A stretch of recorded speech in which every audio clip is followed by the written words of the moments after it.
మౌనంగా ఉన్నాము. ఇదంటే చేతకాక కాదు, గతంలో చేతకాక కాదు, ఫ్యూచర్లో కూడా చేయలేక కాదు.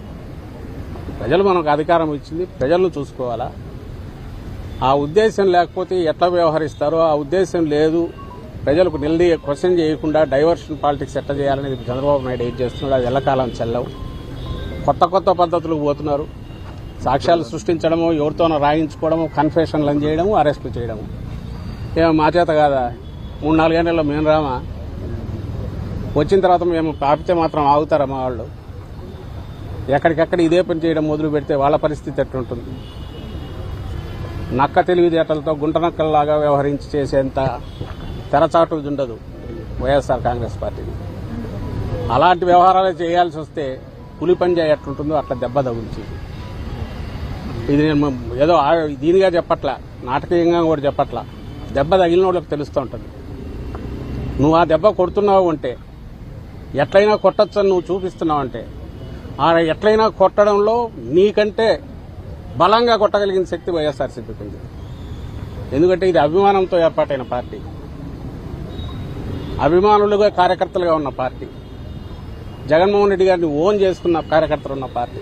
ఫెయిల్యూర్ అయిన విషయాన్ని కప్పిపుచ్చుకోవడానికి ఈ విధంగా కొంతమందిని టార్గెట్ చేసి వైఎస్ఆర్ కాంగ్రెస్ పార్టీ లీడర్ని వేధించడం, భయభ్రాంతులు చేయాలన్న ఆలోచనతో ముందుకు వెళ్తున్నారు.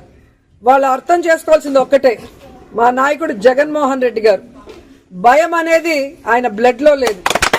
ఆయన వెనక పనిచేస్తున్న మేమందరం కూడా జగనన్న సైనికులుగా ముందుకు వెళ్తున్నాం. ఎవరికి భయపడే పరిస్థితి లేదు. ఎందుకంటే వైఎస్ఆర్ కాంగ్రెస్ పార్టీలో మేము ఎవరు తప్పు చేయలేదు. 5 ఏళ్లు కూడా ప్రజలకి మంచే చేశాం, నియోజకవర్గాలన్నీ అభివృద్ధి చేశాం. ఈ రోజు మీరు మోసంతో అధికారంలోకి వచ్చారు, ఈవీఎంలు మ్యానిపులేట్ చేసి వచ్చారు, ఏ విధంగా సూపర్ 6 అంటూ ప్రజల్ని మోసం చేసి వచ్చారు. మీరు సిగ్గుపడాలి, మేము సిగ్గుపడాల్సిన అవసరం లేదు. కానీ ఈరోజు టీడీపీ వాళ్ళని హెచ్చరిస్తున్నాం, ఇలాంటి పనికిమాలిన కార్యక్రమాలు మరొకసారి చేస్తే సహించేది లేదు.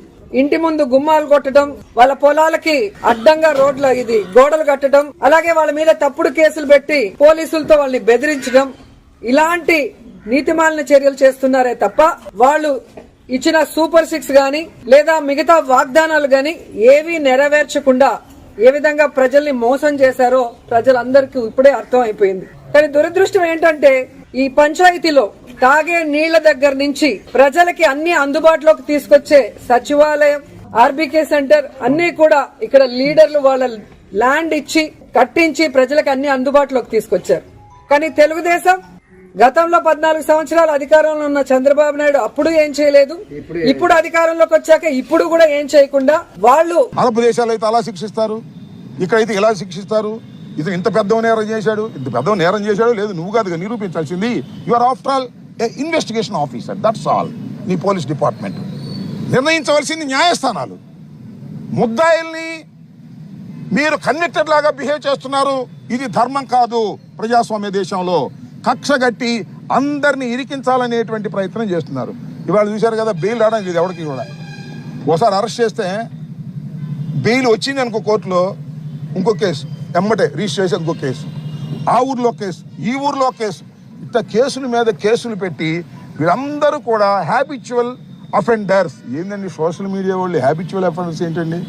నేను పెట్టను పోస్టింగ్లు, నేను ట్విట్టర్లో నేను పెట్టను పోస్టింగ్లు, విమర్శ చేస్తూ రాజకీయ విమర్శ చేస్తూ ఏమిటి అన్యాయం అంటున్నా.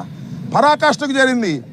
అయ్యా నారా చంద్రబాబు నాయుడు గారు, మీరు పులి మీద స్వారీ చేస్తున్నారు, జాగ్రత్త.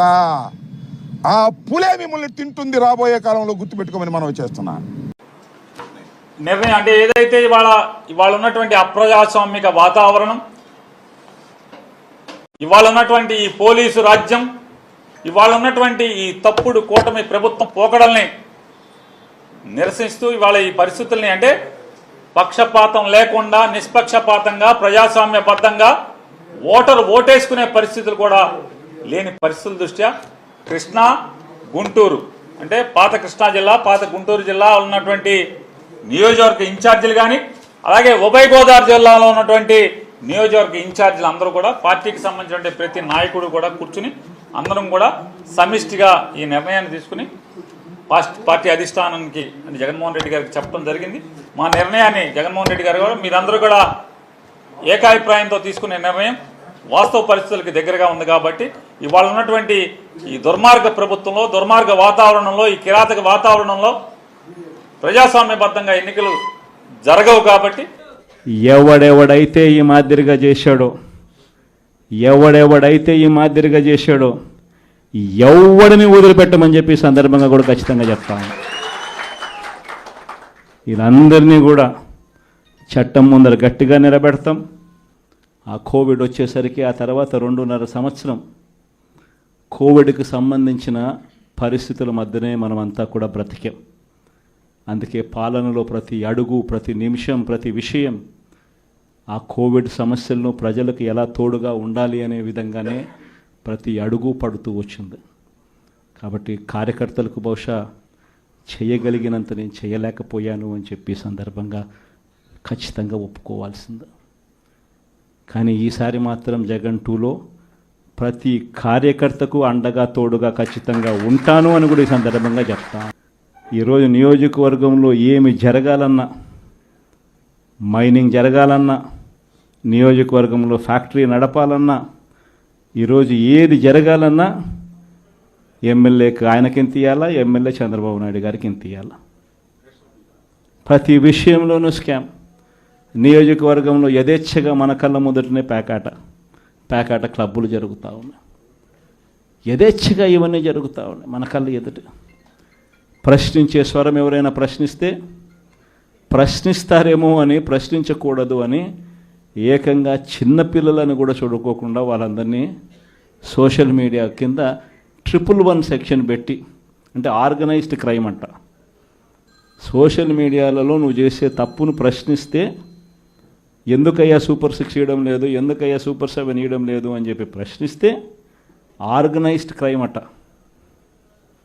టెర్రరిస్టులకు పెట్టే క్రైమ్ ఆర్గనైజ్డ్ క్రైమ్ అని పోస్టింగ్ను పెట్టిన వాళ్ళను, చిన్నపిల్లలను కూడా చూడుకోకుండా వాళ్ళందరినీ జైళ్ళలో పెట్టి 40 రోజులు, 30 రోజులు, 50 రోజులు రకరకాల స్టేషన్ల చుట్టూ తిప్పి, రకరకాల జిల్లాలన్నీ తిప్పి వాళ్ళందరినీ కూడా ఇబ్బందులు పాలు చేసే కార్యక్రమం జరుగుతూ ఉంది. కానీ ఒకటి చంద్రబాబు నాయుడు మర్చిపోతూ ఉన్నాడు. ఎప్పుడైనా కూడా మంచి పేరు తెచ్చుకొని ప్రజల్లో పాలన సాగిస్తే ప్రజలు మళ్ళీ ఎన్నుకుంటారు. కానీ ఈ మాదిరిగా పదవిని దుర్వినియోగం చేసి ఈ మాదిరిగా చేయడం మొదలు పెడితే ఇదే చంద్రబాబు నాయుడు గారికి వైఎస్ఆర్ కాంగ్రెస్ పార్టీకి చెందిన ప్రతి కార్యకర్త తరపున చెప్తా ఉన్నా, నెక్స్ట్ వచ్చేది వైఎస్ఆర్సీపీ 2 జగన్ 2 పాలన వస్తుంది.